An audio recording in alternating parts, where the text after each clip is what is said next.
Okay. Let's start.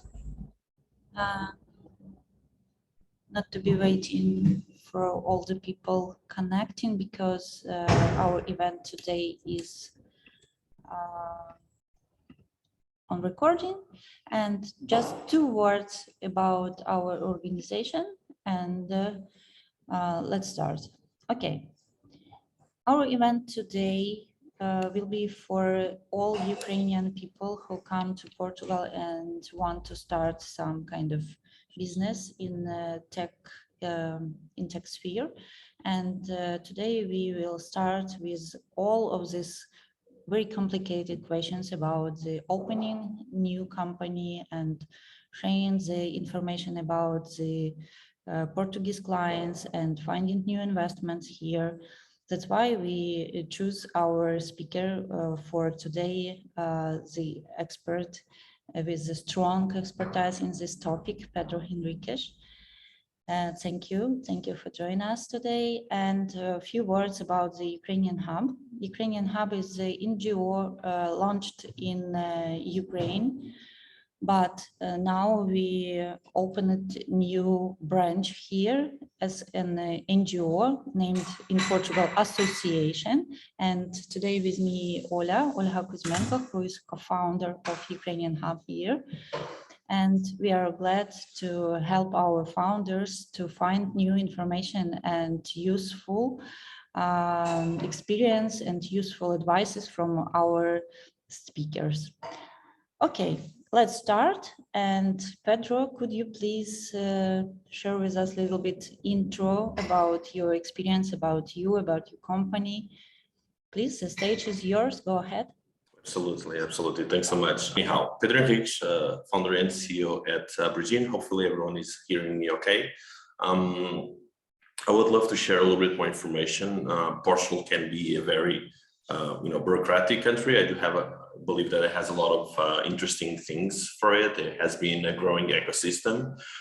So I'll share the screen in a bit and hopefully everyone can see so that, we walk through a little bit of information. Long story short, that's actually part of the name for Regine is to try to create bridges between different countries, cultures, entrepreneurs, businesses that are looking to expand. We exist since January 2020.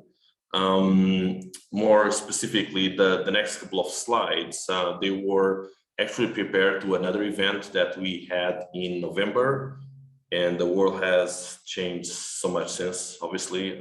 I don't think I can begin to appreciate what a lot of you are going through, but I just wanted to leave, a word of support, hopefully praying for, better times and peace and freedom for everyone. Topic for today, let's try, with what we know best, which is give you more information about Portuguese ecosystem, bureaucracy, salaries, and a couple of other things. So I'll start with key data, key information about Portugal. Why Portugal? Why could Portugal be interested? And this is a little bit of information. We work with companies throughout the world, more notably North America, Central and North Europe. And a lot of times they end up Portugal is not obviously the biggest country in the world, right? So why would it make sense to consider Portugal to be a relevant position for the plan of company expansion?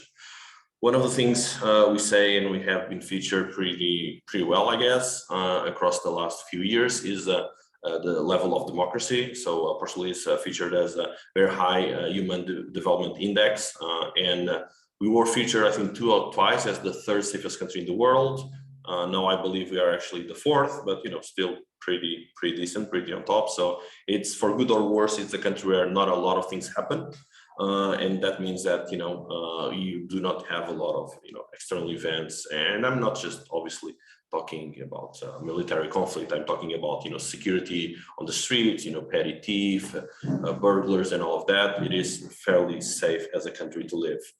That has had an interesting impact, which I can tell you, the pandemic that obviously affected the whole world made a lot of people think where they are living and where they want to live.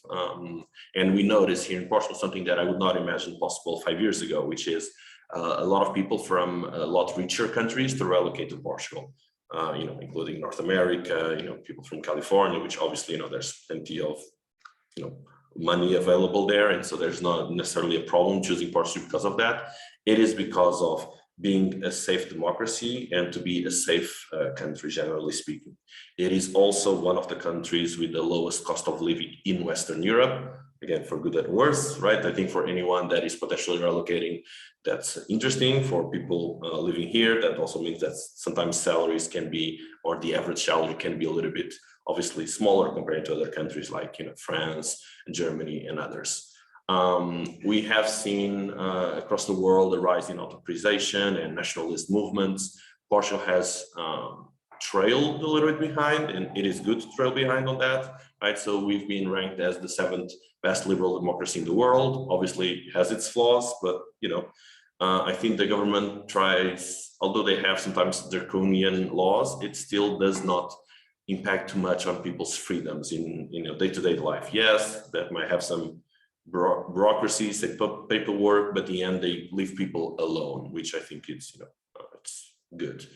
Other thing obviously is looking at the location where Portugal is. So Portugal history has been of expansion, I guess, through the Atlantic. The history says that you'll find Brazil that they speak Portuguese, obviously, because we kind of went there many centuries ago. But there is good ties today, right? And being the westernmost point in Europe does mean that we are also the closest to both North America and South America in terms of time zones. We do share the common logins with Brazil, which is a big market, and we also have historical ties with Africa, being Angola and Mozambique former colonies, where obviously also share the same language. And obviously, looking on the other way, Portugal can also act as an access point to the European Union, which is combined the largest single market or the biggest economy. In terms of quality of life, and this is slightly outdated, but still most things here keeping true. Quality of life in Portugal can be fairly high, particularly if you have the chance to contribute and work for the global economy, right? So you're not necessarily dependent to the local economy, which again, being the country small, 10 million people, obviously the opportunity for local only businesses, they can only grow so far. But if you do participate in the local economy, for individual residents' perspective, Portugal is very, very good. High quality of living, that the democracy already mentioned, but we have also been ranking with one of the countries with the highest quality of life in the world. Personal happiness, we have a lot of sunshine, people are generally friendly. English proficiency is very high, significantly higher than other Southern European countries, for instance, significantly higher than Spain, France, Italy, and a few other countries. So, all things that also on a personal level might make it relevant. Then, well, I was just mentioning this. So in terms of English proficiency, we've ranked the 7th, only behind the Nordics and, well, obviously English-speaking countries. And you should be able to see here Spain, Italy, France faring a little bit worse. And again, when you think international businesses, commonly the language of business is English, and so it is important to have people as well that you can communicate in English and you can use for that.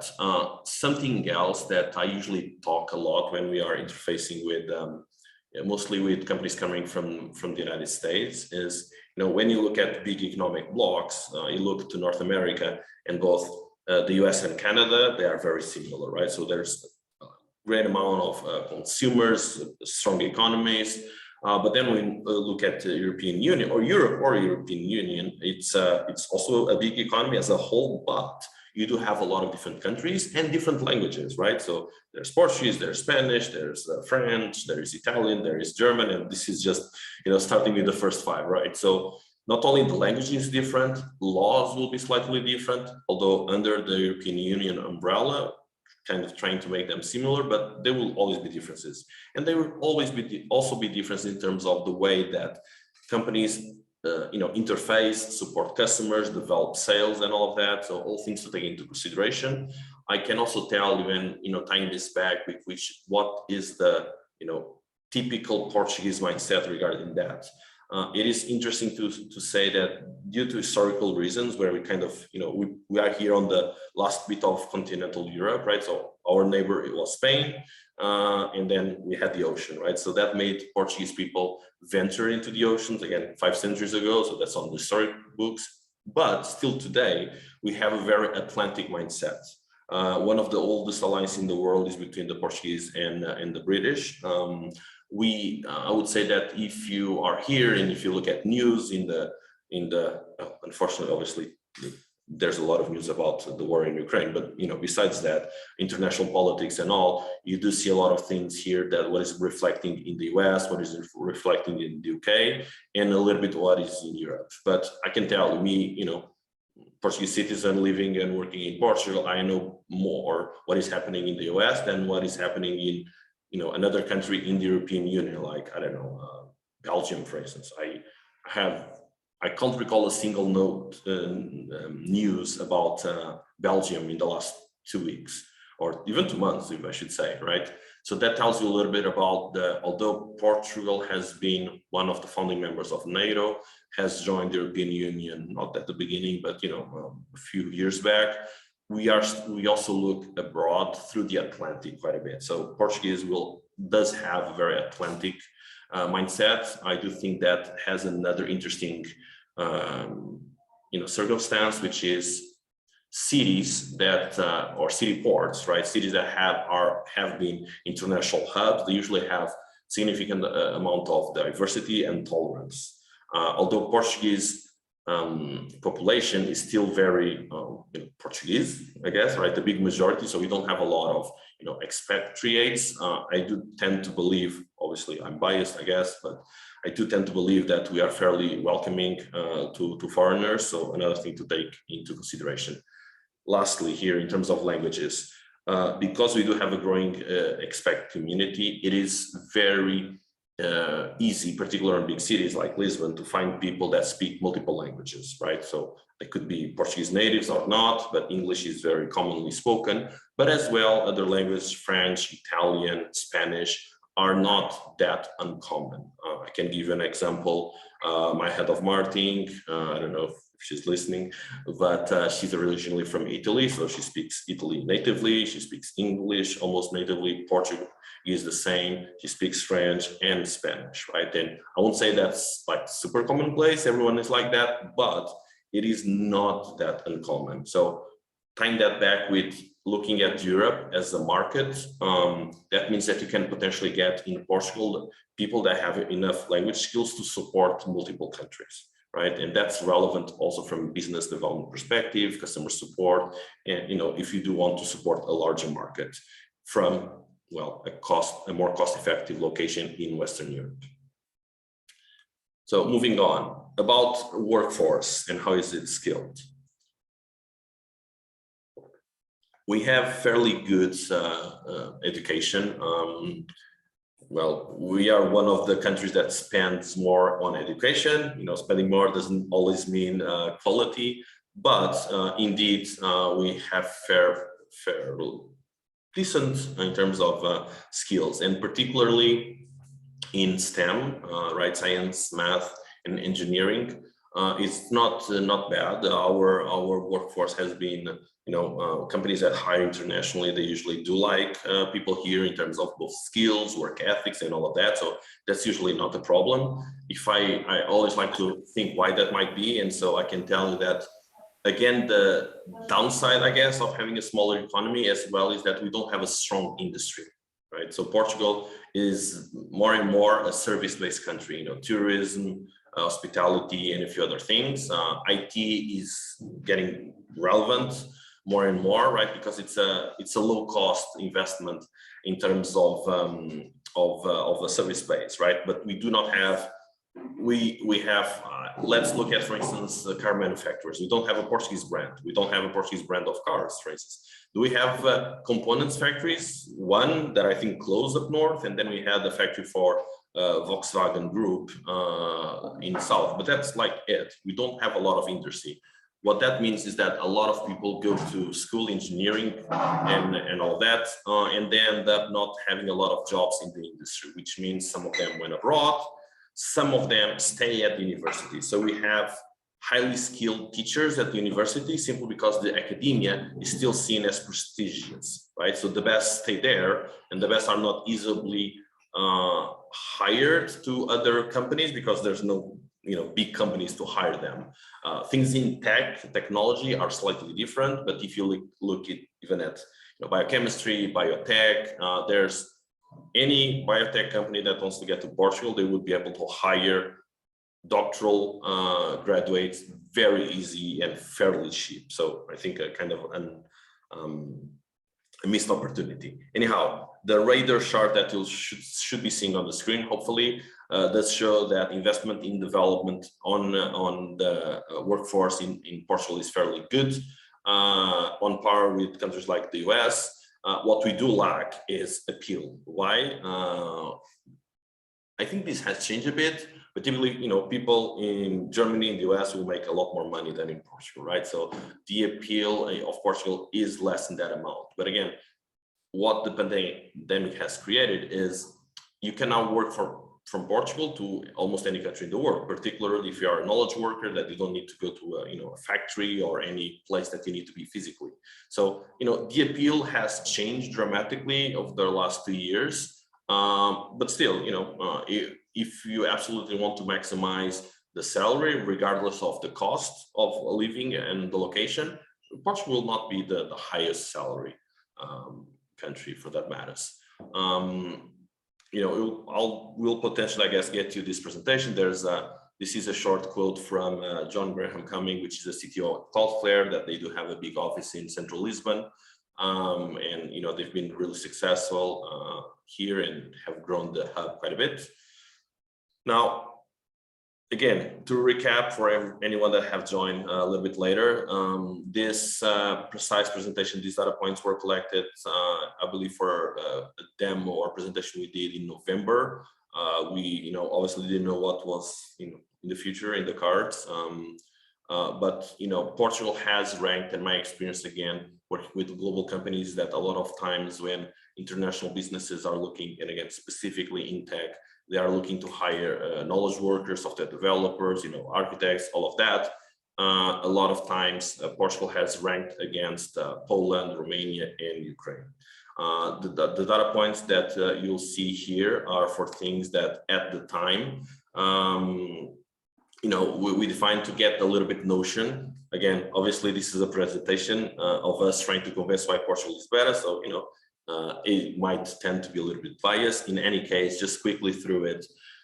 Size of the talent pool, that's relevant, right? So this is from an Atomic, which is a VC study. They told at the time of the study that Portugal had around close to 100K professional developers, which is roughly the same size of the talent pool in Romania, but it is half of the one in Ukraine and a third of the one in Poland. So, smaller country, obviously smaller total talent pool. However, it is interesting to see that almost 1% of the population works in tech, right? So that, it's both a side that there's obviously education for it and people can get into that career. Competitive talent, competitive rank, Portugal does fare not amazingly, I guess, but potentially a little bit more than the other countries. Skills of current workforce, availability of skills, a little bit better as well. Expenditure of government in education has also been significant. European Innovation Scoreboard, Portugal has also fared fairly well.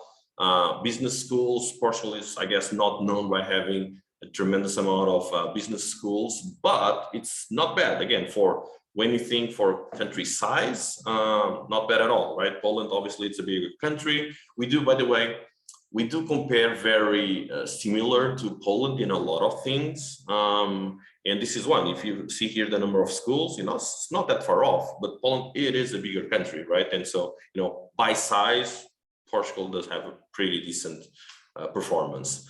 Language skills that we already talked to, specifically English in this ranking, Poland was ahead of us just slightly, but language skills as a whole, beyond English, Portugal is actually fared a little bit better. Again, it is not just English that you'll find in Portugal, it is also Spanish, often French, and a few others. Other things, infrastructure. So political stability has been, for good or worse, has been not bad in the last few years. Again, the liberal democracy already talked to, favorable immigration laws, and this is relevant, so I'll just delve a little bit here. Historically, Portuguese has been fairly welcoming to expats, both, I believe, the population, also the government. Now, this does not mean that the bureaucracy, it is easy, it is not, but the mindset is that, we don't want to, not let anyone in, or we don't want to put people, expel people from the country. No, that never happens. You can. This is not a recommendation, but even if you come to the country, to Portugal, with the tourist visa, you overstay your tourist visa, and you just find a job, start working. Nobody will kick you out of the country unless you get in problems with the law, right? There's actually, and I don't think this exists in a lot of countries, there's actually a path for people that kind of stayed in the country and become illegal to become legal. It is lengthy, can take 2-3 years, again, bureaucratic, delayed, slow, but there is a path too, which is not, I feel, very common in other countries. In terms of global peace, already talked a bit, infrastructure in Portugal, broadband, and a few other topics. It's again fairly good in Portugal. I sometimes hear people we talk to, for instance, talking about the price of broadband internet in Germany, and it feels like Portuguese is actually cheaper and better. I don't know if that's true or not. I haven't properly done any proper test in Germany, but it is interesting and curious. Other things, scale up companies, again, per capita is a very good number. We say that we have 6-7 tech unicorns. I would argue maybe we have 1-2, because are they really Portuguese? Cases come like Farfetch. Yeah, the guy is Portuguese, but he started the business in the UK. So is it really a Portuguese startup or unicorn? Arguably yes, arguably not. Depends on who you're asking. But that's one. Talk Desk, also founded by 2 Portuguese, but they went straight out of college to San Francisco. So is it a Portuguese unicorn? Well, they do have a lot of people here, hired workers and contributors, but again, still, it's not bad numbers. Other things here. Labor market flexibility. It isn't great. So we do have a lot of regulations. Comparing to anyone that has experience in other markets, Portuguese historically, I think, drawn a lot about its laws from France. And yes, France is very protective of employees. I don't think Portugal gets to that extreme, both positive or negative, depends on your thoughts, but it is common to that, right? So comparing to more liberal countries in north of Europe, or particularly comparing to North America, it is very, very different, right? I'll give you a quick example. In Portugal, if you are a permanent employee, after the probation period, it can be very, very hard for any employer to let the employee go. Very hard. Reasons for it is, obviously the person started to not show up for work. Well, that's a reason. He beat someone, he stole something. That's obviously a reason for being let go. But other than that, either the company is like going under and you're firing everyone because you're kind of closing shop, or at least reducing significantly the work pool, or it will be very hard to fire someone. It's like you can't fire one person. Yeah, the company is going under, so you fire half of it. Workable, acceptable, I guess. You need to pay indemnification, but it still can work. But fire that one person that is slacking, very hard. Okay, so employment laws, again, for good or worse, are very protective in Portugal. Other things here. So obviously we are in Euro zone, so we have euros, right, which is, I guess, strong currency. It does not enable us to tweak, to try to cope with sometimes economic downturns, to bump up and play with the financial instruments. But well, at least we have, I guess, a strong currency. GDP per capita as well, it is higher. I do think that Poland has another country as well. So although we are higher, we are not in the best progress. Portugal has grown above European average for a lot of years now. So I think our politicians could be doing a better work, but again, it is what it is. All right, so changing gears here a bit. I would love to talk to you a bit about employment costs, which, give me a second, I reckon is very, very different from country to country, and particularly from Ukraine. And I'll tell you this because we obviously more recently start to get a lot of requests from Ukrainian companies that are looking, to relocate people here. And it is a bit of a shock sometimes how high our taxes could be. Portugal does have a fairly good social state, public hospitals are not bad. It is still the go-to solution if you have anything that is serious diseases. If you have a non-serious disease, you need to see a skin thing or see your eyes. Maybe you need to go to the private sector so that you don't wait 2-3 years. But life-threatening things, you go to the public hospital and you get well treated. And again, we work a lot as well with the US market. The type of news that you don't have money to pay the ambulance, so you kind of don't get treated, that doesn't happen in Portugal, okay? So the state is good enough to cover the basics. The education is also pretty decent. Downside, the government is not efficient with the money, and it does spend money on things that are important, but also spends a lot of money on things that are maybe not important, and taxes are high. So let's jump into a breakdown. First, actually, a salary benchmark. So this was from data from Robert Walters from 2021, mostly tech roles, but this will give you a little bit of a notion. The pandemic has caused something which is salaries for tech workers, knowledge workers that can work from any location. They have been trending up and kind of averaging, so irrelevance, and they have been decoupling from the cost of living of the country, right? So for a lot of companies, it doesn't matter if you're in Portugal, Spain, UK, Switzerland, whatever, they will, kind of pay you the same, which has the benefit of, well, if you are in a country with a lower cost of living, you end up having more, money out of pocket in the end of your expenses. Regardless, what we are seeing is, a senior front end is easy on the 60K gross annual salary, and that's what you see here. I won't go into detail for all of this, but that's very common nowadays. What I do want, and I think that's a little bit more relevant, is okay, gross salary, got it. Now what? What does that mean in terms of net? And what does that mean in terms of total cost of the creation of the job? So this simulation here is for a 50K gross annual salary, right? And we'll walk through decomposing this on all the different parts. So 50K gross annual salary. The first thing that exists is that in Portugal, there are 14 months. Not 12, we have 14 months. Now, jokes aside, the salary needs to be calculated or divided by 14. There's obviously the 12 months for every month in the year. Then there's 2 other months, one for holidays and another for Christmas, which traditionally they were paid in June for holidays and in November for Christmas. And the idea is that these made people have some savings, some extra money so that they can spend in vacations and on Christmas gifts, I guess. We had an intervention, for those that don't know, we had an intervention from FMI and World Bank and all of that in the beginning of the last decade, so 2011, 2012. And so a few things changed and we are still kind of, adapting, I guess. So at that point, it has become possible to receive, instead of receiving in 14 payments, receiving 12 payments, but still, there are still 14 months. They just divide the 2 extra months in 12 and pay a bit of it every month, right? So you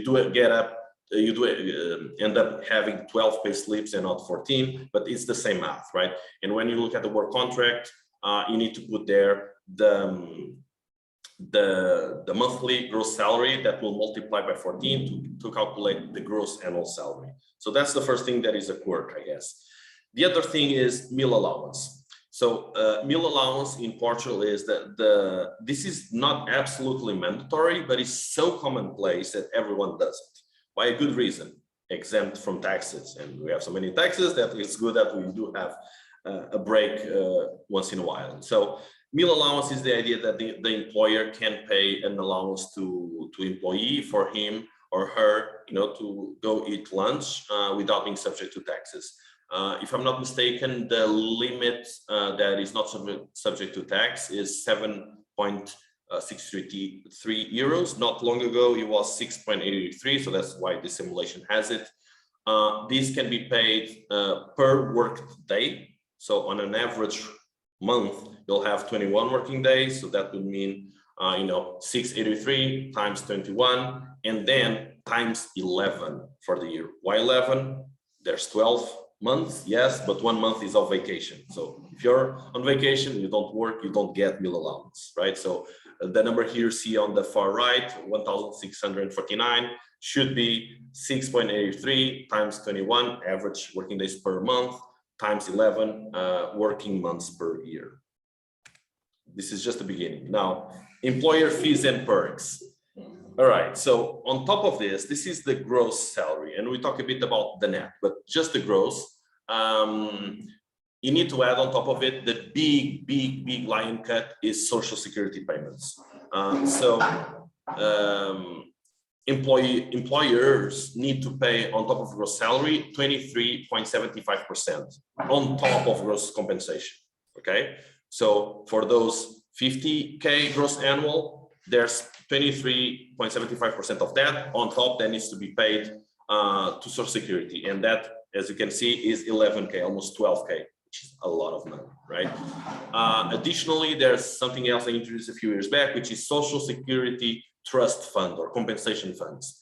The idea here is that if the company goes under, you can have some money that this fund gives back to you, to compensate for that. So, on a yearly basis, another 500 euros cut, which is 1% of the gross salary. Then you have mandatory requirements, which is one of them is labor insurance, right? So every employee in Portugal needs to have a labor insurance.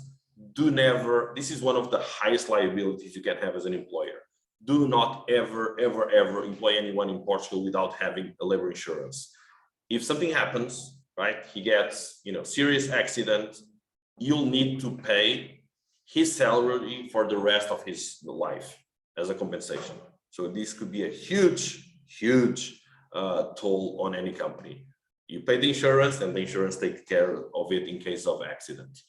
The other thing that is required is a medical exam. So anyone that is joining a company needs to go to the doctor. The doctor needs to say you're fit for work.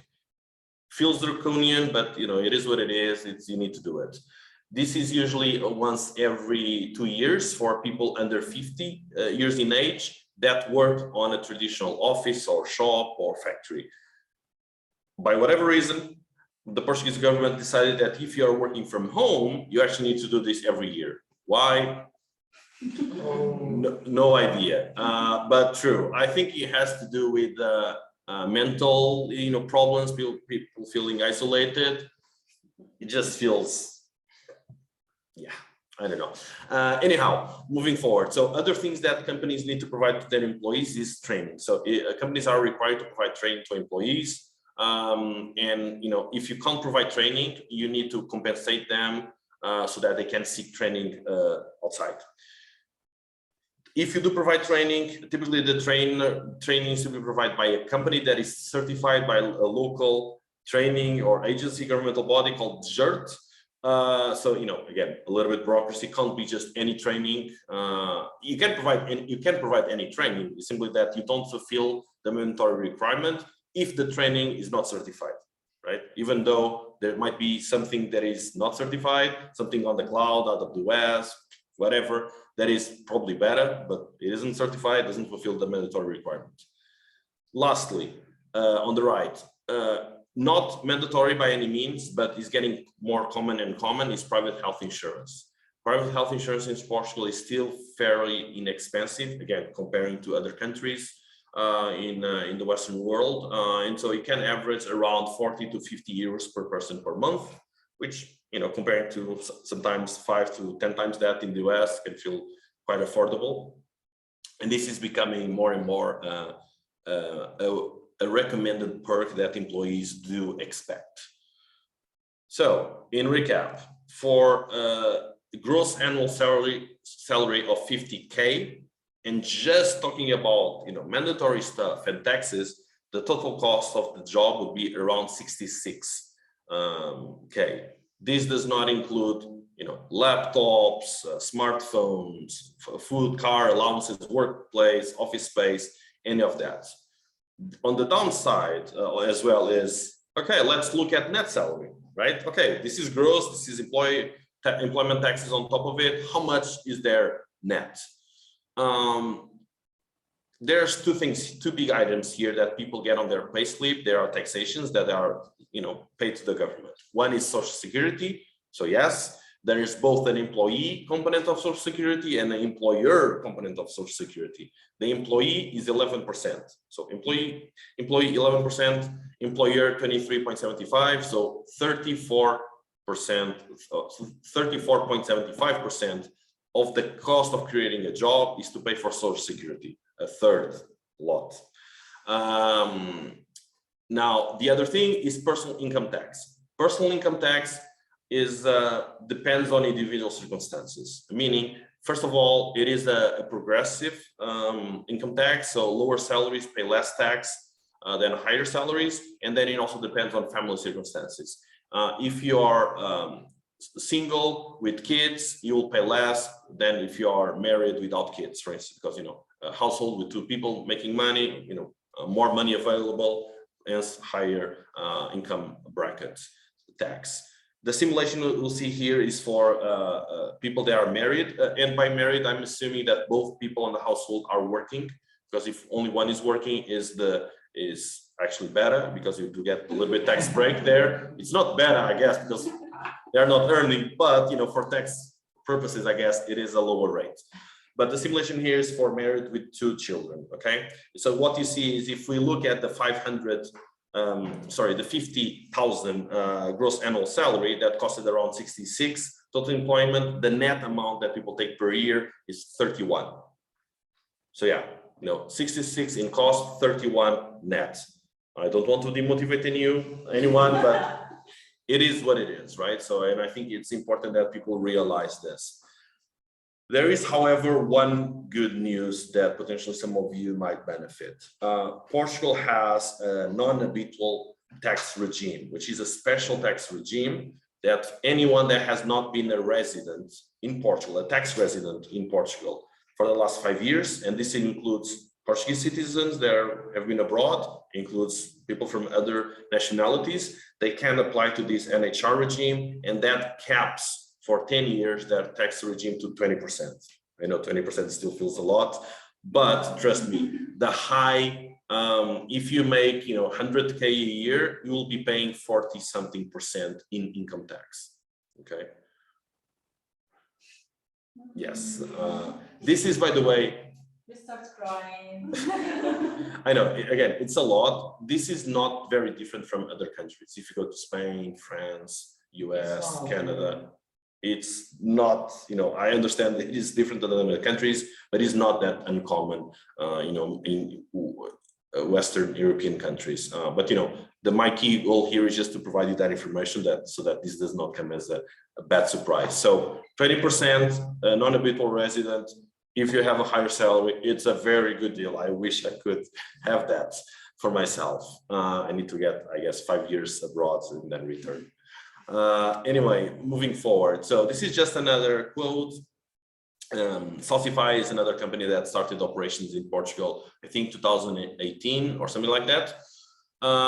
Really quickly, and then I want to open for discussions and be available to take questions, but really quickly on what Regine actually has been doing. So first of all, our vision has been about, supporting companies that want to expand operations throughout. We believe that instead of being everyone on an office or everyone fully distributed, the ideal is somewhere in the middle, which is think hubs, think teams. Okay, why? Because you can have team members. You can have, a team of 5, a team of 10, 20, whatever it may be, around the city in different locations, but it does enable that co-workers meet each other. Right, so the sense of belonging, the sense of culture for company, I believe, is the better way to scale, rather than hire throughout the world, where you can have a team with someone from, I don't know, Uruguay, Nigeria, Australia, whatever, and there's talent everywhere, obviously, but people will be also very different, right? And so it's hard for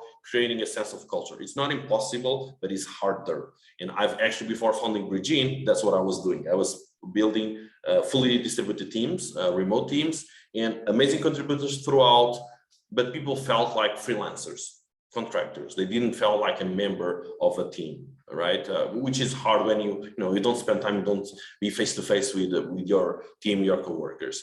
And so that's the vision and what we want to support. Just a few faces. I'll skip through this. Essentially, what we've done is. You want to see the faces? Okay, I can go back to the faces. So Pedro, myself, right there on the left, my co-founder Claudio Menezes, both of us, we've been in technology for over 15 years. Nikita has been with us since almost the beginning, and his experience is more on corporate finance. He works on Big Four.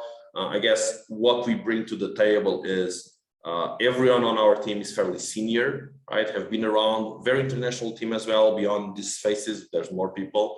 And so we like to engage with entrepreneurs, business owners that, need not just that, feedback that typically a lawyer says, right? But actually a more comprehensive understanding about business, right? How to build international business, how things operate in another country.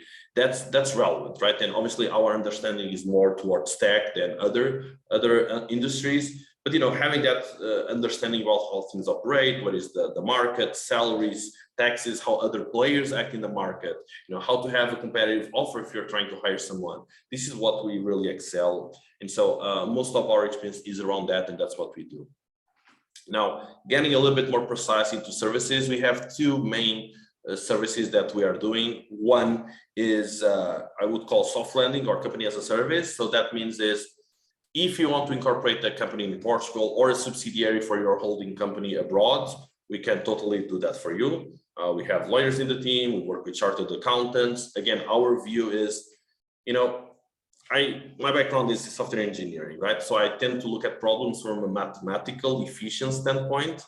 And I have a little bit of problems sometimes with lawyers that their financial incentive is to tell you the truth or the facts a little bit at a time, because they bill you by the hour, right? So they have zero financial interest and give you all the information at first, right? We want to be completely different than that.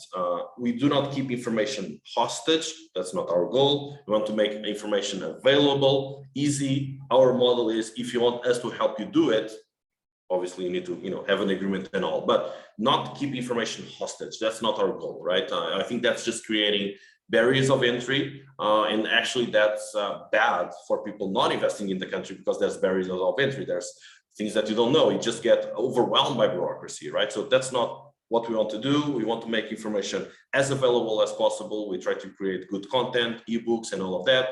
What we want is, if you do want us to help you, hand in hand do stuff, we can. But obviously then we'll charge you for that. So one of the lines of businesses is company creation and management. So this could be something like, hey, I want to create a company in Portugal. I need to understand benefit packages, taxation, how to prepare a work contract for an employee. I want to employ something like that. And then I don't know how to process payroll. We take care of all of that, right? So we'll prepare bilingual work contracts. We can review it entirely, explain everything. We can process payroll, pay employee taxes, pay corporate taxes, make some, some recommendations in terms of, even things like, again, this is very different from country to country. Let's say that you have a team in Portugal and the team wants to go out for a team lunch. Is that expense, the lunch, payable by the company? It is, if there's an invoice with the company VAT number on it. So a simple paper doesn't work. It needs to be a paper with the VAT number on it, right? And there's so many small things like that, right? Once you start to get the ball rolling and you get familiar, it does become easier. But until you get to that point, obviously we know all of that. So that's one big line of business. Another one is employer of record. So employer of record that builds on top of PEOs, personal employer, professional employer organizations, is basically the idea that you end up outsourcing the employment, right? So let's face it, if let's say that you found a contributor in Portugal, you won't create a company just to employ one person, right? Doesn't make sense. So that's a good solution for employer of record, right? We can act, we can employ that person on your behalf. Obviously, we charge for that. But that means that you can employ someone locally, compliantly, and I'll get to that in a bit. And we take care of everything, all the bureaucracy. Our experience is, as we work with companies and as they found success and continue to grow their operations in Portugal, they get to a point where, yeah, this was great, but now I want to have the subsidiary. So we just got on a local magazine about one of our first customers, Design People from Arizona in the US. So they started with us, I think, November 2020. And we started with 2, then 4, and then they got to the summer of 2021 and say, look, Portugal is everything that you told it is and more. We are convinced, we want to continue to invest. We are now, we want to go and create a subsidiary to continue our growth. And we did that. So we started that DOR, we mitigated essentially their risk, their business risk, all the unknowns, will this work for me? How can I find people? How do I pay tax? Don't need to worry about that. We take care of it, right? And when you feel things going and you focus on building the capacity, hiring the people, you eventually get to a point where, okay, this is working, right? I want to kind of invest more. You might want to get a subsidiary. We can help with that. So I actually think,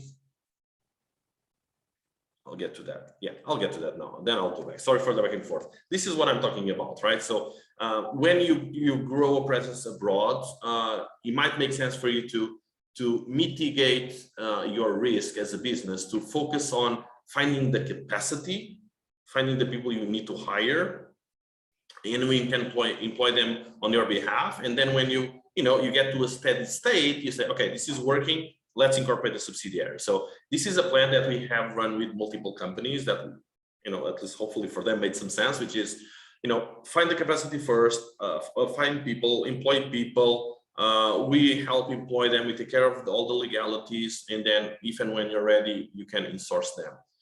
Key things here. First, and I'll go back here to this one. So what you see here is that our goal is to act as your eyes and boots on the ground, right? So we want to be almost your interim country manager, which is give you all the expertise about the Portuguese market.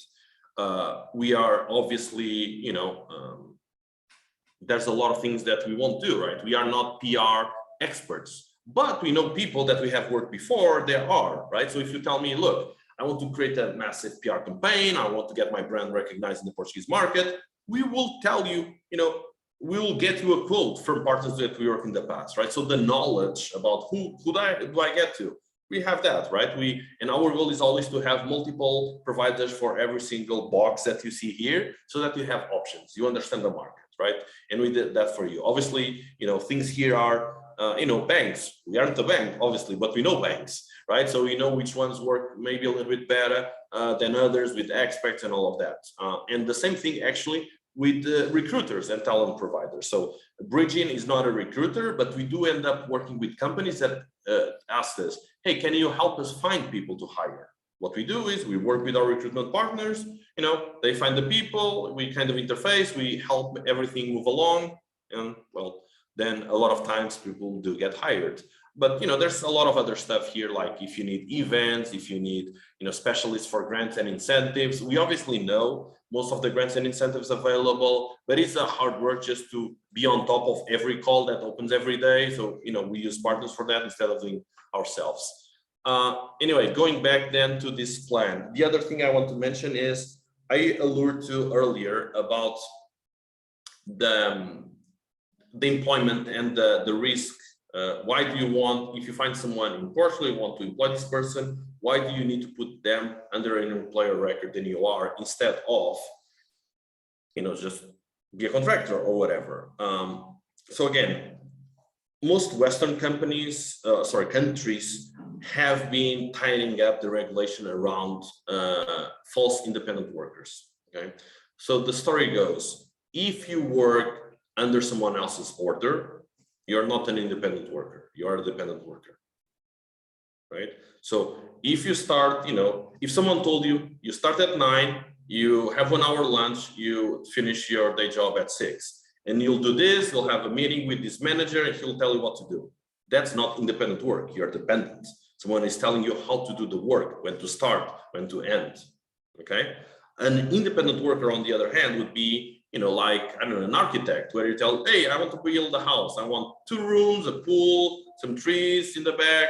And the guy, whenever he wants, he starts drawing. He still obviously needs to present you the thing, but he does it on his time, not with the direct supervision of, oh, you need to draw this in this page in this way. Okay. So false independent workers, and it is easy to prove a false independent worker. So if you work on a schedule that is not dictated by you, you're a dependent worker. If you work with the working tools provided by someone else, you're a dependent worker. There's 2 other reasons. Let's see if I can remind. Another signal is financial dependence, which is actually independent, but I'll get to that in a second. So, it's, location. So with remote work and, work from home, whatever, this has become a little bit more hard to prove. But if you go to an office or a factory every day, you're a dependent worker, right? If you're working from home, so this can kind of become a little bit harder to decide. So Western governments have been tightening that up a lot. For instance, the UK passed not too long ago IR 35 that really makes it a little bit aggressive. Portugal as well. And the key idea here is, you need to be, the government wants people to be employed and paying taxes, obviously. Not to say that you being an independent worker, there aren't avenues to work as that. Again, if you are sometimes a lawyer, an architect, those are good examples of independent workers. You still need to pay tax, obviously, and you actually have something that is interesting. Even on professions that there's not a situation of false independent work, one of the things that typically, because when you're a dependent worker, you have a salary, you have a contract, you make the same salary every month. It's predictable. The government knows how much you need to pay in taxes. If you are an independent worker, you can have 2 customers today, no customers tomorrow, right? So how much do you pay? What's your end of the year bracket for income tax? It's unknown, right? So it's, there's a little bit more possibilities. I won't say to dodge tax, that's not it, not tax avoidance by any means. No, but it's a little bit hard for the government to keep track of stuff. So they don't want to, that exists too much. One of the interesting things is even on true independent workers, if you have financial dependence, and financial dependence reads as, let's say that you are employing, again, let's go with an architect, and you have so much work for that architect, maybe you're building, I don't know, multiple houses, fractions, whatever. If you as the payer, as an employer of that independent worker, represent above 50% of his income on a given year, you need to pay Social Security for that person, although he's an independent worker. Okay, so this tells a bit about the climate and the change. I can also tell you that if you find by the government that you have a false independent worker, so someone that is proven to be a dependent worker but classified as a false independent worker, fines go up to 60K. So not nice, right? So that's why most of the companies that we work now, they don't want that, and that's key reason why employer of record exists, because you end up not having that responsibility because the person has a work contract, is paying taxes, right? So on the eyes of the law, they got what they wanted, which is taxes. Let's face it. Anyhow, moving on here. So I won't get into too much detail. Maybe if there's questions, obviously you can ask. But what we've done in terms of subsidiary creation, for you to have an idea, if you talk with people, you'll find lawyers sometimes that will tell, oh yeah, you can create a company in Portugal in hours. It's not false, but it's not really true, which means, can I create a company, he, Portuguese citizen with all the documents and stuff, create a company in a matter of hours? I can if I choose a pre-built company, which is like a pre-registered company that will have a name like, I don't know, Sitting Monkey or Crazy Stare or some random worded company name like that. Is that what, a big holding company wants? Absolutely not, right? So in practical terms, you don't create a company in hours, you don't even create a company in 2 weeks. And what you need to do is, first, if you are an entity, foreign company that is looking to create a local subsidiary, the first thing you need is to get a fiscal number for the parent holding company that is foreign, have a tax ID for that company in Portugal. The second thing you need to do is get the name that you want to create the company with, which will probably be a variation of your company name, right? You need to register that. And both these things typically take 1 week. So 2 weeks already passed. Okay, then you are ready to actually start the incorporation process. You need to prepare articles of incorporation, bylaws, who is the managing director. If the managing director and the shareholders are not in Portugal, you need to procure a fiscal number for them as well. So depending on the complexity of the org structure, it might take a little bit. Furthermore, if you are not, if you are in European Union, I don't know actually how it happens with Ukraine, to be honest, but if you are in European Union, you don't need a tax representative. If you're outside the European Union, you do need a tax representative. So you need someone that acts as tax representative in Portuguese soil for you. So this can easily get a little bit more complex. From our experience, give yourself at least 6 weeks, at least, to create a company. I can tell you, one of the biggest companies we work with, they wanted to do the incorporation with a big law firm, not with us. It took them 4 months. We created at the same time a smaller company in 6 weeks, precisely in 6 weeks. So, I'm not wanting to talk crap about anyone, but, when they bill you by the hour, guess what? They take time. The second kind of arrow that you see here, if you have people that you want to onboard, just the effort, one thing is to have a subsidiary created. The other thing is to be ready to employ people. If you recall, we talked about you need to do medicine at work, you need to have insurances. So, give yourself 4 weeks to have all of that set up, figured out before someone starts, okay? And from that point on, it's just ongoing payroll and other admin stuff. This is things that we do, from company incorporation, get all the fiscal numbers, name admissibility, legal entity. You need to select activity codes for your company, articles of incorporation. You need to open a bank account, open activity with tax authorities and social security. You need to register and beneficiary. This can be very, very painful, by the way. And beneficiary is a European law, which is the ultimate beneficiary. So if you have a complex org structure, the final owners, right, the people that sometimes own the holding, that owns another holding, that owns another holding, that owns an operating company, you need to be identified on a document, right? This is anti-money laundering. So yeah, it can be complex if the org structure is very complex.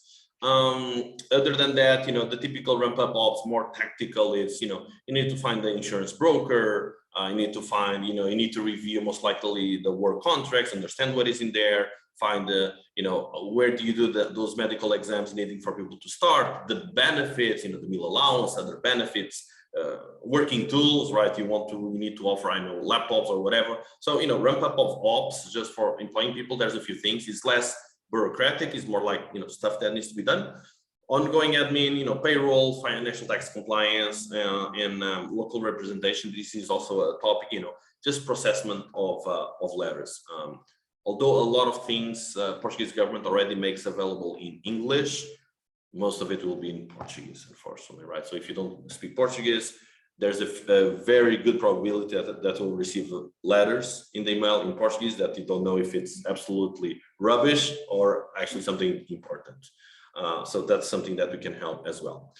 Right, this is just another quote from a customer. I'll skip through that, and I guess back in November, I thought that Portugal could provide some opportunities for Ukrainian startups and founders. Obviously, now the reality is much different. Not that there aren't opportunities, but I think there are other concerns as well, obviously, for everyone on the call.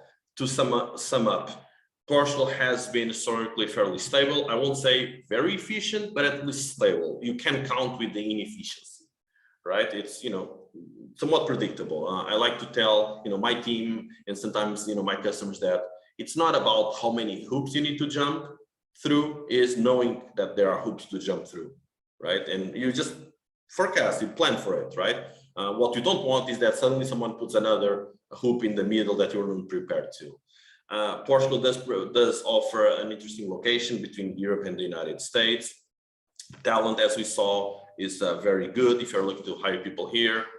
Culturally speaking, is Western cultures, English skills, welcoming nature, I believe. So I can add something that I think you'll appreciate. Portugal, once in a lifetime. I think every nation has had its mistakes, its wrongdoings in history. Obviously, Portugal history 5 centuries ago was not necessarily the greatest. You know, we exploit obviously Latin America and Africa. It's in the past now, long in the past. Portugal probably 2 centuries ago gave up of being, you know, any relevant country in the world.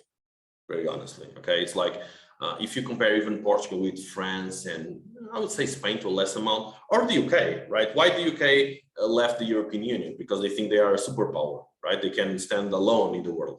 They can't, right? France sometimes has these feelings of they are an important country in the world. Maybe they are a strong economy, but Portugal has none of that. Nobody here thinks we are very important in the world. No, nobody cares about us. But, you know, with that, I actually think there's good things. People don't care about you, so they let you be.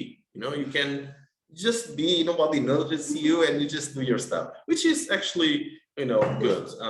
Again, Portugal is fairly safe. I don't, you know, with the, after 9/11 in the US, with the terrorism attacks and all of that, Spain had it, France had it, Germany had it, nothing happened in Portugal. We got people here planning attacks that got arrested, right? So it feels like things are so laissez-faire, so calm, so nothing happens, that even kind of terrorists come here to plan for stuff. No, look, I'm trying to joke with it, but it is true that it is stable. It's calmer. It's a little bit, it's still European Union. You know, we are part of the bloc, so we have the benefits of Euro, you know, interconnectivity, English skills, good schools. You know, it's good to live, but it's not, it doesn't bring, you know, all sometimes the craziness of countries that, you know, have a lot of antagonists. I don't think any country in the world kind of has a bad relationship with Portugal. So, you know, that could potentially be interesting more from I guess a neutral perspective. Well, this is lastly my contacts, Pedro at Regine.pt. Hopefully this was insightful. I don't know if there's questions here or through Zoom, but yeah. Thank you. Let's for the Q&A session. Could you please move to the one place here? And stop the presentations. Yeah, I already did. And if you have some questions from Zoom, our audience, you can talk, and after we can switch to our offline question. Anyone? Either the presentation was so good that no questions remain, or really bad.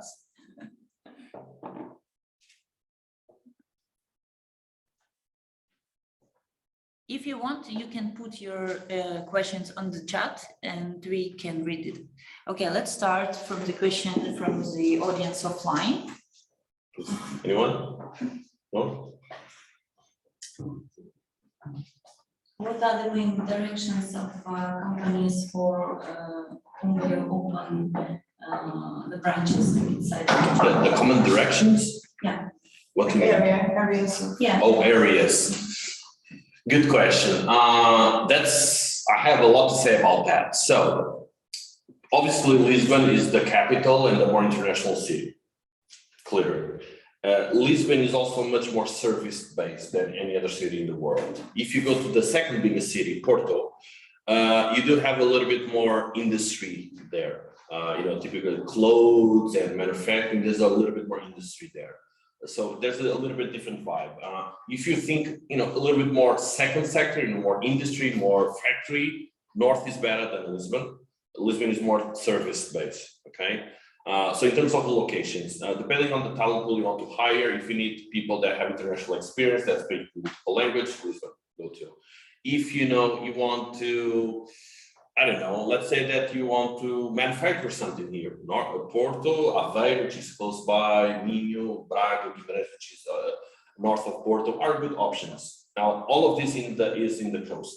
Portugal is a lot more developed on the coast than is on the countryside, right? So the interior is a lot more underdeveloped. The things you have in the interior is some agriculture, but not that significant. I think we have started to see some bigger, you know, places like we produce a lot of olive oil and stuff like that. But we don't explore things, I guess, as we could. Anyhow, second part of that question: incentives. Before anyone thinks about that, so because of this difference between the closer to the ocean and the countryside, the government does provide more opportunities for benefits and financial incentives for companies incorporating in the interior of the country than on the coast. Okay, every region that has higher density is on the coast. Things on the country are a lot less. So, if you are building something where you don't lose any critical aspect for your business being in the countryside compared to the coast, it might be a good option because you do have the possibilities to get incentives and stuff. Incentives, by the way, we are talking about creation of jobs. Typically, if you want to employ a recent grad or someone that is unemployed, you can get compensation by the government.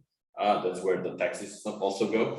And if you are doing innovative stuff, you can get tax credit on the cost of the R&D, right? So tax credit is you pay less tax as a business. So things to take into consideration if depending on the sector. But talent pool will be smaller. There's some universities in the countryside that might make sense to be close to if you want to hire their talent. So a few different things to keep in mind. Telling about experience of your company. Almost always in Lisbon. Yeah. So that's mainly services and IT, right? We work mostly with tech companies, and most of them, well, I can tell you other thing, which is a lot of them don't even care, which is they just hire remotely, right? So you could be in Porto, Lisbon, Leiria, whatever, right?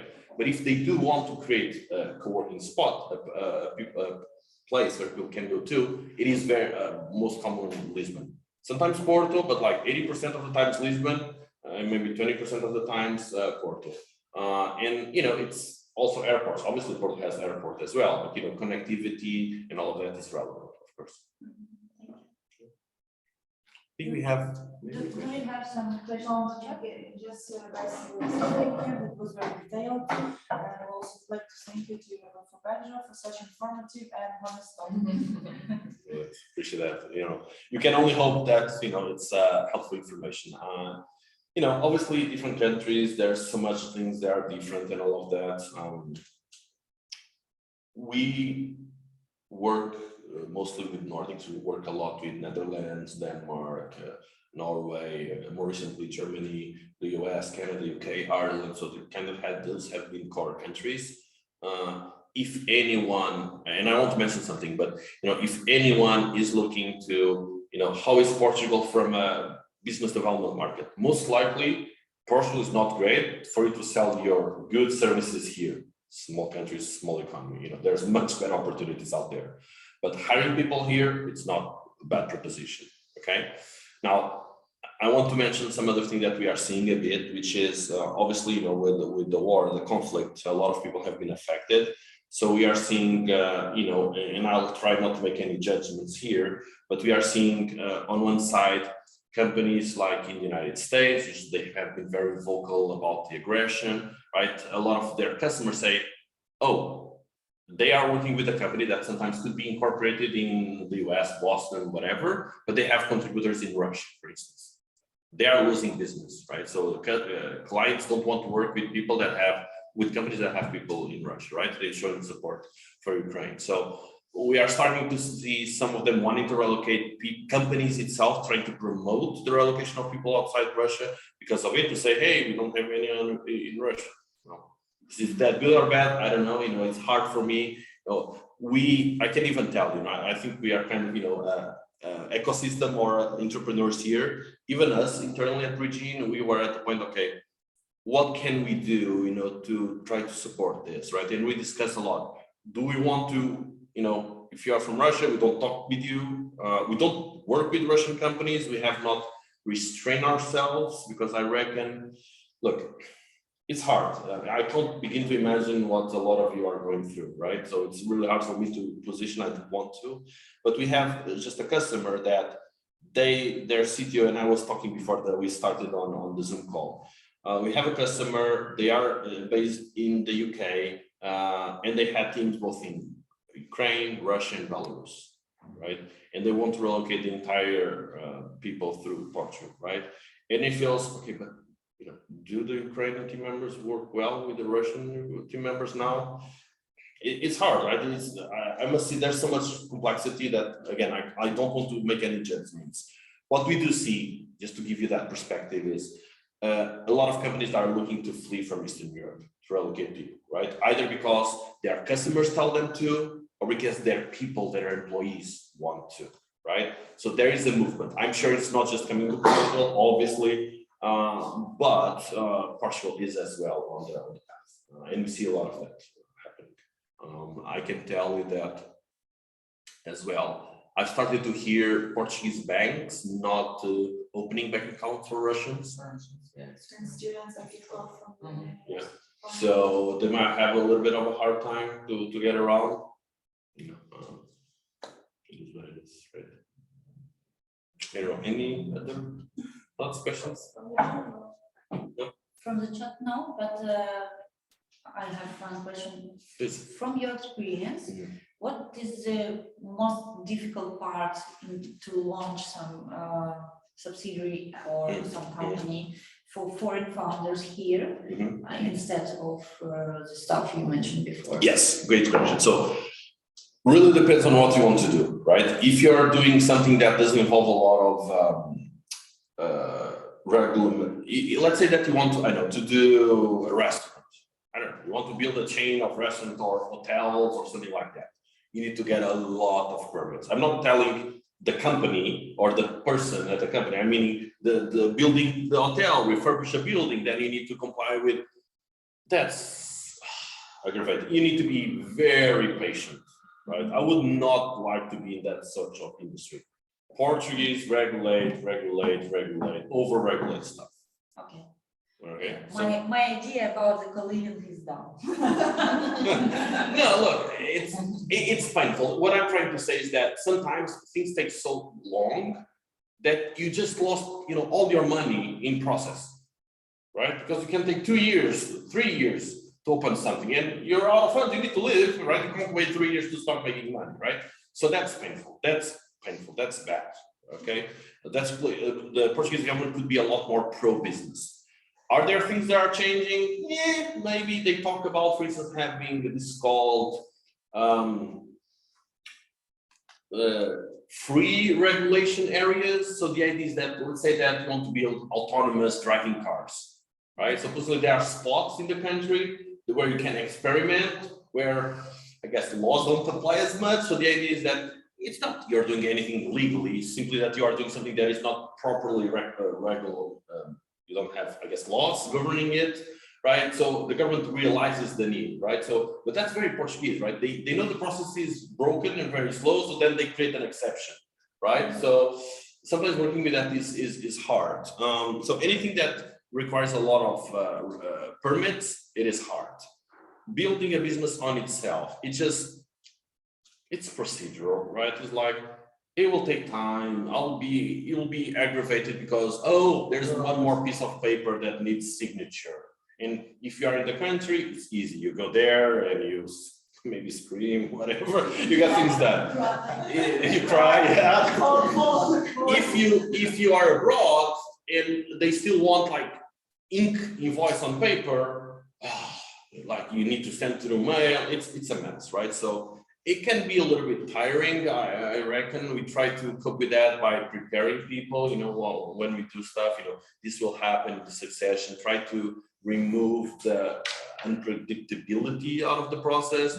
But I'll give you, I think anecdotal examples are great. So I'll give you an example. So Portugal, as being part of the European Union, documents in Portuguese, English, and French, at least, are accepted.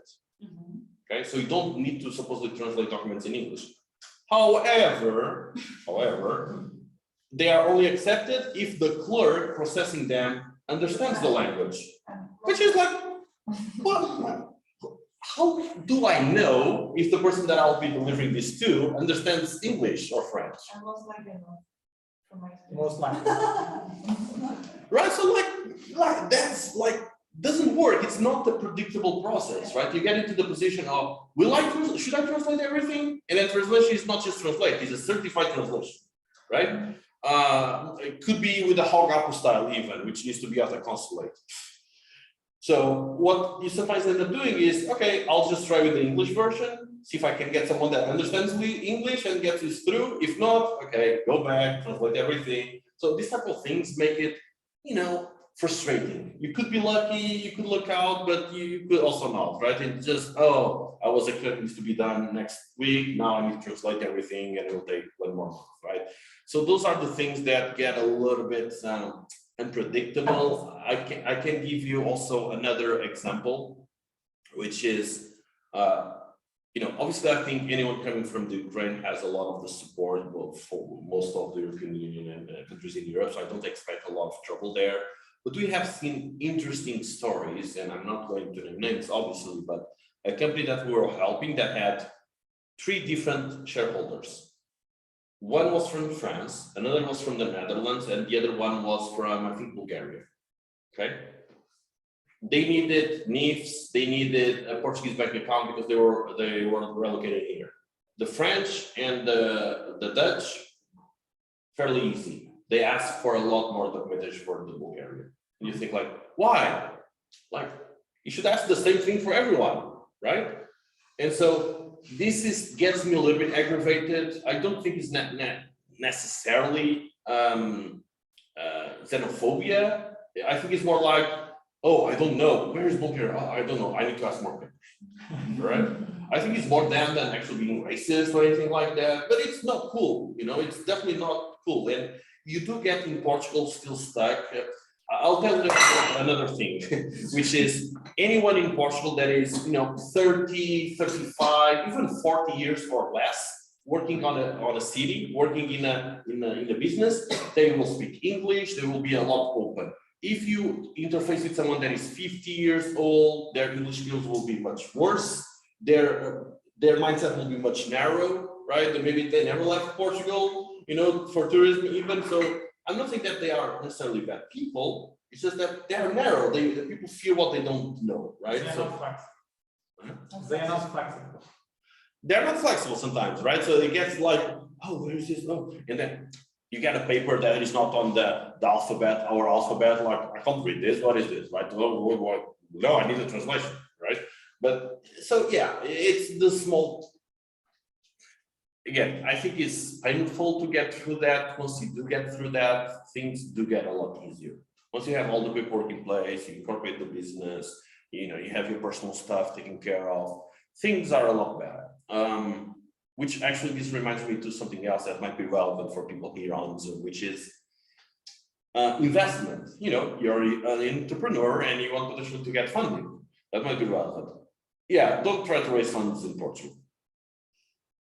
Clearly, not everything is great about Portugal. And getting funds is not one of them. Do we have VCs? Yes.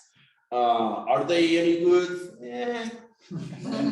No, it's a size of the economy again, right? So smaller economies, smaller pockets, right? So why would you give more of your company equity to a local VC when you can give less for the same money abroad, right? So operating companies, decrease your burn rate. You're a company, right? You need to have an office.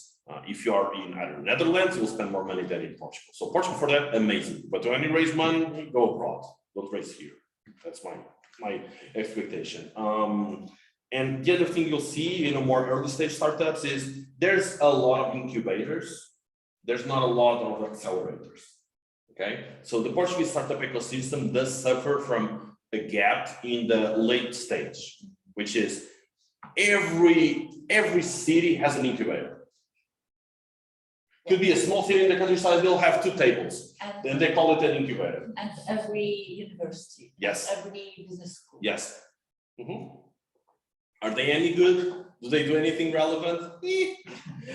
Maybe not. But like, there's an incubator in everyone. Incorporating companies, everyone thinks that their KPIs is, oh, there's so many new companies created in my city, right? So, but they provide 0, I think, or less, or close to 0 support.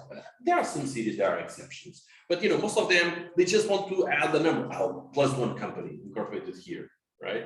Which that doesn't, but how does that help you? Not a lot, right?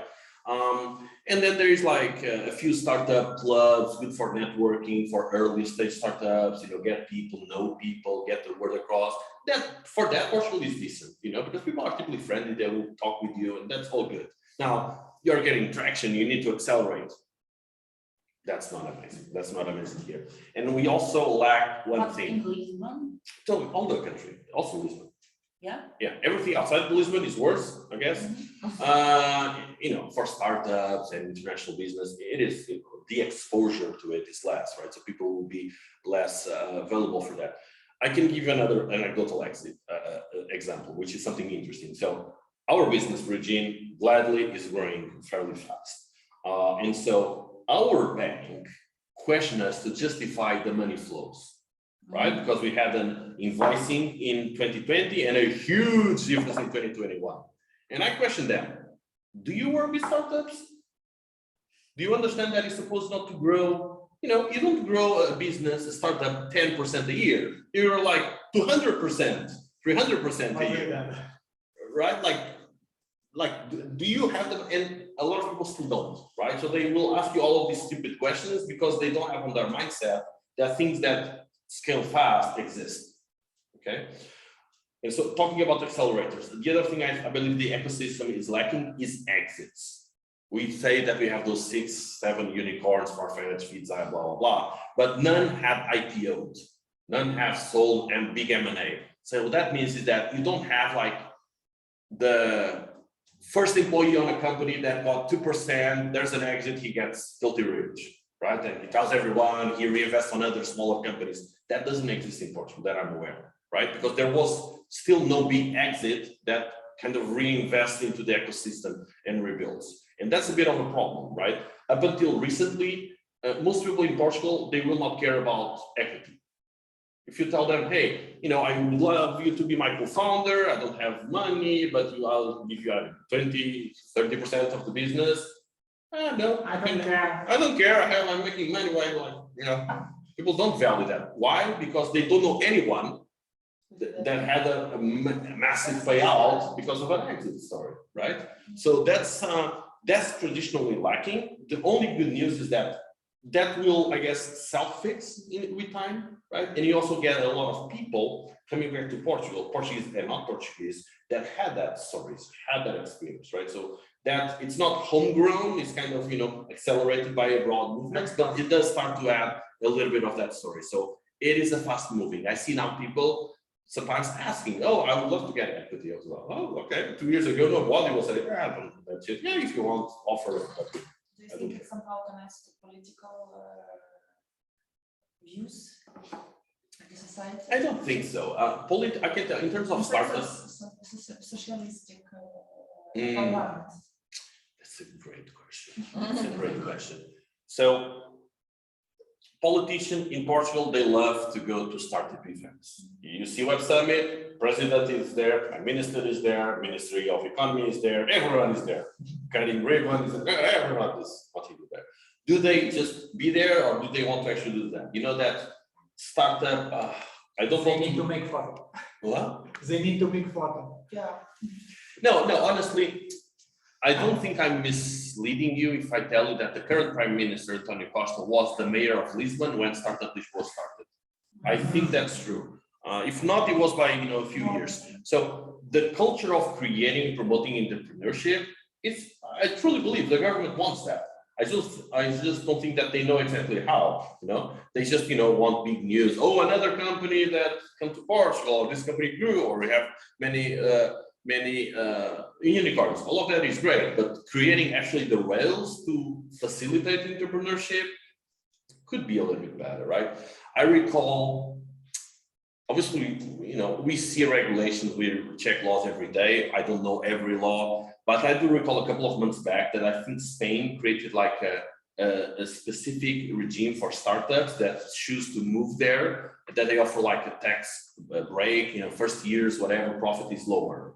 Just like, why Portugal doesn't offer the same thing? Because, Portugal and Spain, they do share a lot of things, similar climate, mostly, I guess we do speak better English, but, their economy is better, so kind of balances a bit.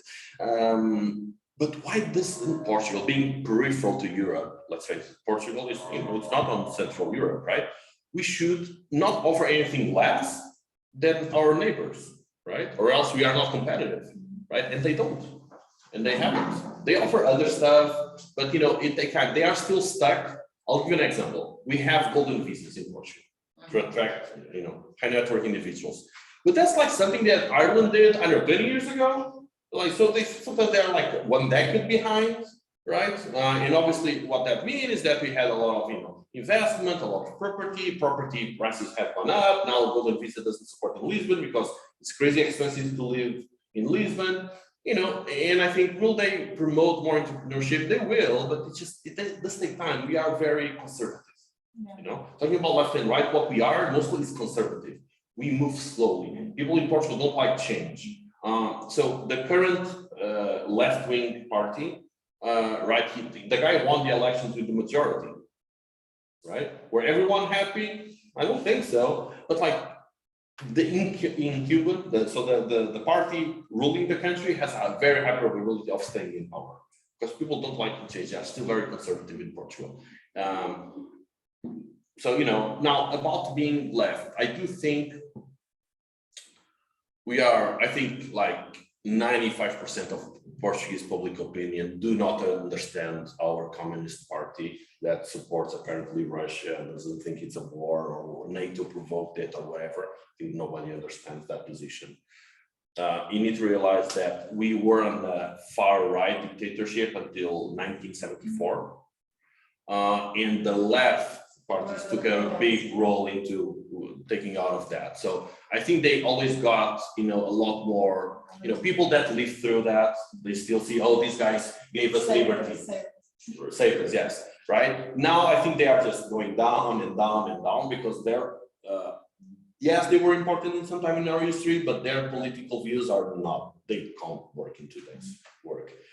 On the other side of the spectrum, unfortunately, we do have Chega, which is a far-right nationalist movement, also growing a bit. I think it's more of a protest vote. Maybe also, right? Yeah. I don't think we'll, I don't know, never, who knows the future, nobody, right? But I don't think we'll get into situations like in France, where you could have a far-wing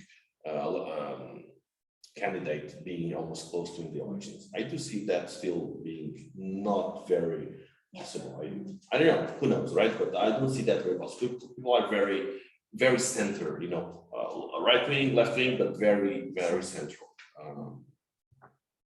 Can you tell a little bit more about the taxation of capital gain for foreigners and crypto? Great question. All right. So, not advice, things change fast, but this is, what is on my mind right now. Historically, Portugal has not to date taxed crypto gains. Okay. Same with Forex. So there's a precedent. Okay. Thing is, we do have an opinion, public opinion, the more left-wing parties putting pressure and bring to the public opinion, hey, these guys are making huge monies with the crazy JPEGs online, they should be taxed on it, right? So the government announced that they will want to tax. Now, will they create that law 2 weeks from now, 2 years from now, 20 years from now?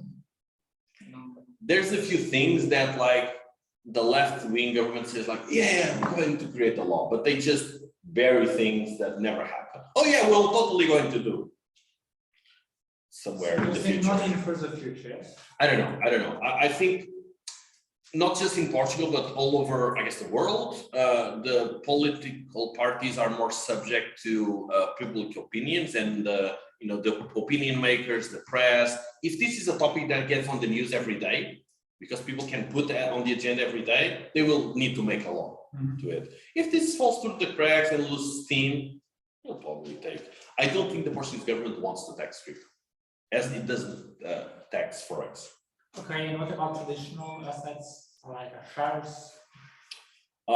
So I'm pretty sure 28% most games are taxed at 28%. For residents.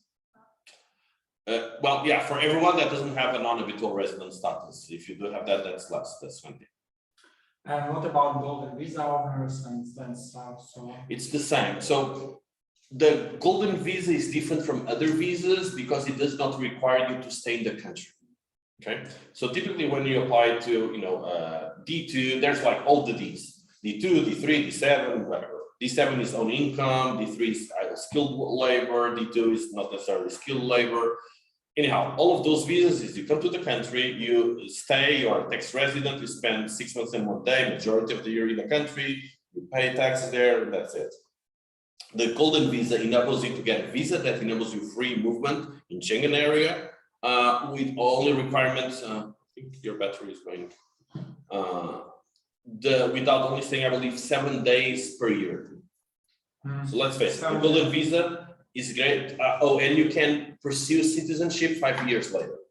So this is kind of fast track citizenship for investment, right?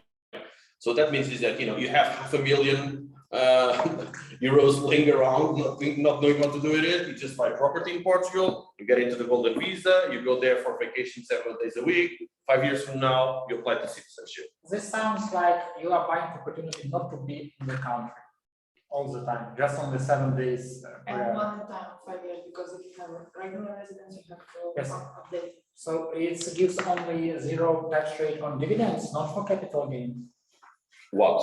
Golden visa and So the thing about tax is that it's hard is tax residency, right? So are you a tax resident in Portugal or not, right? Because with golden visa, you might not be, right? Visa is the right to stay and entry into the country. The tax residency is that you spend the majority of your time in the country and hence you need to pay taxes here, okay? So with the golden visa, you might not be a tax resident. If you're not tax resident, you most likely won't pay tax here. Okay, so you come in a country that doesn't have tax, like Dubai. But I'm asking if I'm in opposite, I want to show a large amount of capital gain, capital, and I want to show it and use it further.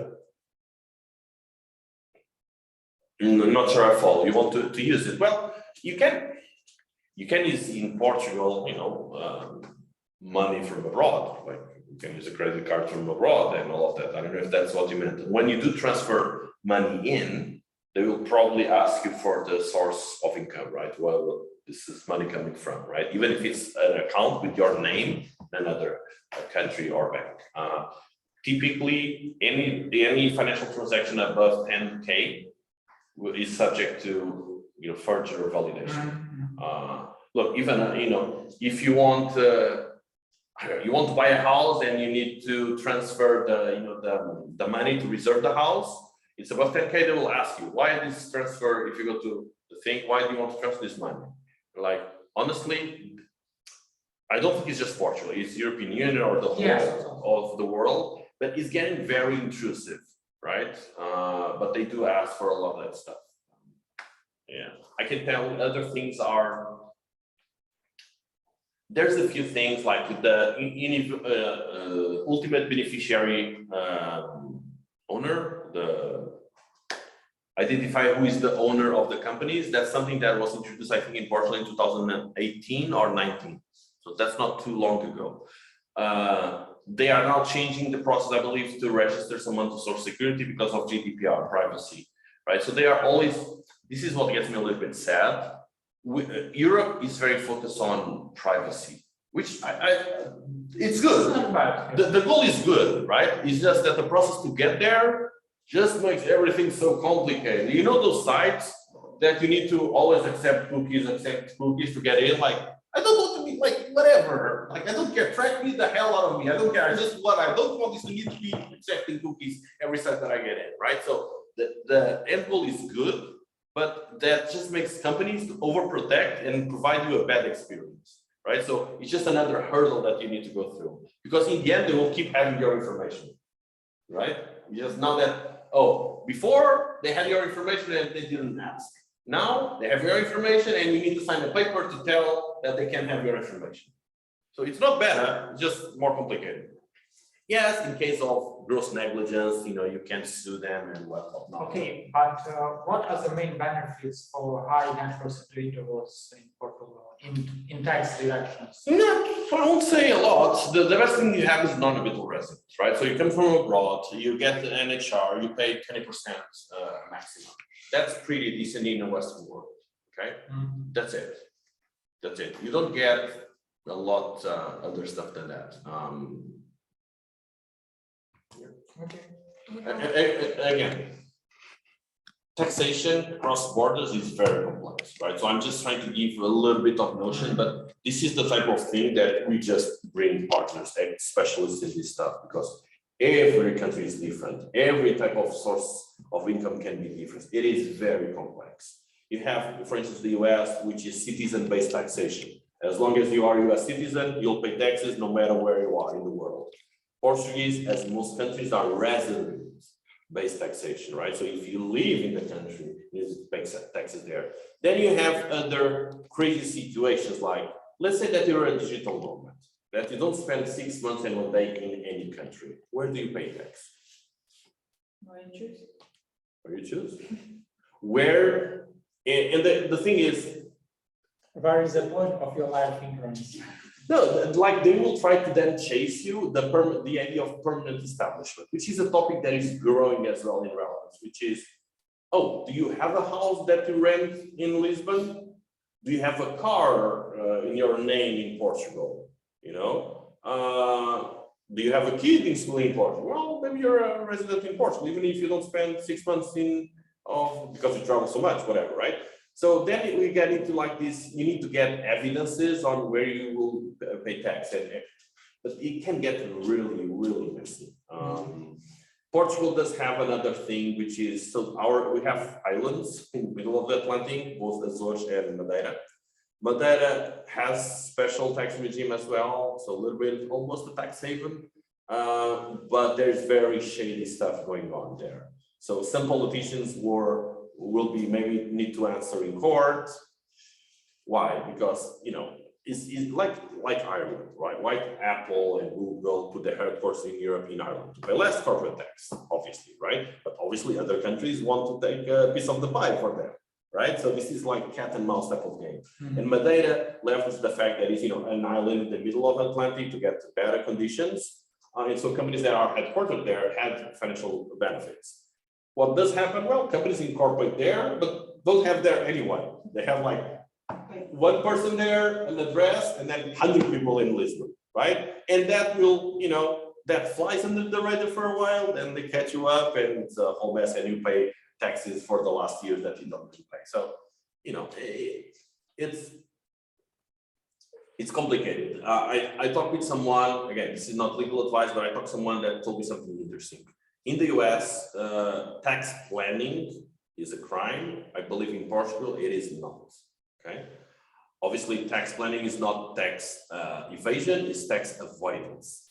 But the barriers are very slim, right? And tax, I think every big company does some level of tax avoidance.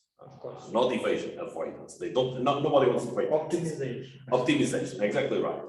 So the level in which they do it, if it's morally right, it's not me to judge, right? Obviously there's Ireland is a very known country for putting holding companies. There's a lot of things like that. What I think is Portugal is not an amazing country from tax perspective, period. I would not advise anyone that is planning to have an international business selling across the world, having an operating company in Portugal, I don't see why not. Having a holding company in Portugal, I don't see why. Okay, and do it at the beginning, which is, okay, if I'm planning this thing, let me maybe plan to have the HQ on a very location. At the individual level, can be a little bit more complex. A lot of high net worth individuals have their income, their wealth, not in money in the bank. They have in stocks and other stuff, right? So, or even through companies or complex holding structures or whatever. So it gets really messy, really complicated fast. Okay. We have one more question from the chat related to taxation also. Okay. So Bogdan is asking if there if the person is hired for company in Ukraine, or is a private entrepreneur in Ukraine, can they live in Portugal just paying taxes in Ukraine? Is it acceptable, or it needs something to do with it mandatory? Sorry if it's too specific, but No. many people ask now. If you spend 6 months and 1 day in Portugal, you need to pay tax in Portugal, period. If you spend less than that, Portuguese typically won't care, unless you have so many things here that they say, okay, this guy's not spending 6 months, what we were just talking, right? You're not spending 6 months and you're there, but you have your family here, your kids on our school, and just thinking on a different way is, if you know, keeping roads, cleaning streets, public schools, hospitals, all of that costs money, right? So anyone that uses it needs to pay for it, right? So that's and it's fair. Let's face it, it's fair. Regardless of being high or low, it's fair. Right? And so the idea is if you spend most of your time in Portugal, you need to pay taxes in Portugal. But There's no other way around. But if you spend 2 months in Portugal, 2 months in Spain, and 2 months in Italy. I can't answer that question for you, but Portuguese, most likely Portuguese, if you don't have any property here, assets here, and you just come here 3 months every year, Portuguese tax authorities won't likely say anything. Whatever, it's just, you know, enjoying summer, 3 months in Portugal, whatever, it's fine, right? If you spend more than that, you start to have assets Spend your here. money and make our economy grow. No, and then you have another thing, which is one thing, by the way, so we talked about the digital nomads, right? So one thing is that you are a Ukrainian citizen, you have a house there, you pay taxes there, and you come 3 months to Portugal, or you come 5 months to Portugal, you know? But you pay 5 taxes. months and 29 days. Exactly. You pay taxes in Ukraine, right? So it's not like you're avoiding paying taxes. No, you spend the majority of your time in Ukraine, barely, but still, and you pay taxes there, right? So you're good. Like, I don't see why not, right? But if you don't pay taxes anywhere, some country will want to build you, right? You need to have a good narrative to tell. You need to have a good story. If you don't have a good story, you'll be, you know, something will come up sooner or later. If we have no more questions in the chat, No. we can stop our translation and go to maybe networking or more easy way to talk to each other. So I close the event? Yeah, Just translate, just to say thank you for all our audience for today, and we send the presentation and the recording of video to all of the people who have registered to the event, and see you all guys for our next events. Yeah, thank you a lot. Thanks everyone, take care, bye-bye.